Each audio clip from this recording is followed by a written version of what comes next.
میں نے کہا مجھے شادی وریشا سے ہی کرنی ہے، وہ مجھے اچھی لگتی ہے۔ میری والدہ کہنے لگی کہ وریشا مجھے بھی بہت پسند ہے، اور پھر غیروں میں شادی کرنے سے بہتر ہے کہ بندہ گھر کی بچی کو بہو بنائے، لیکن ابھی وہ بہت چھوٹی ہے۔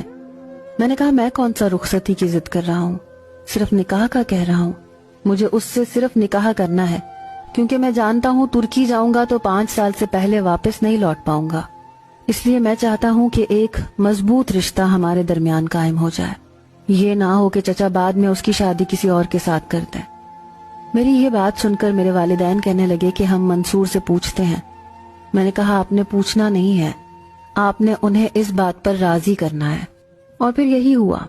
چچی تو ویسے ہی مجھے بہت پسند کرتی تھی، اور صرف نکاح پر کسی کو بھی زیادہ اعتراض نہیں ہوا سوائے وریشا کے۔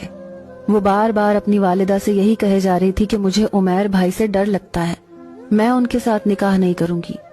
لیکن میرا سامنے ایک بہت بڑا برائٹ فیوچر تھا جس پر میرے چچا چچی کی بھی نظر تھی، اس لیے انہوں نے وریشا کو بچی سمجھ کر اس کی بات کو اہمیت نہیں دی۔ میرا نکاح اس سے ہو چکا تھا، کچھ ہی دنوں میں ترکی بھی چلا گیا۔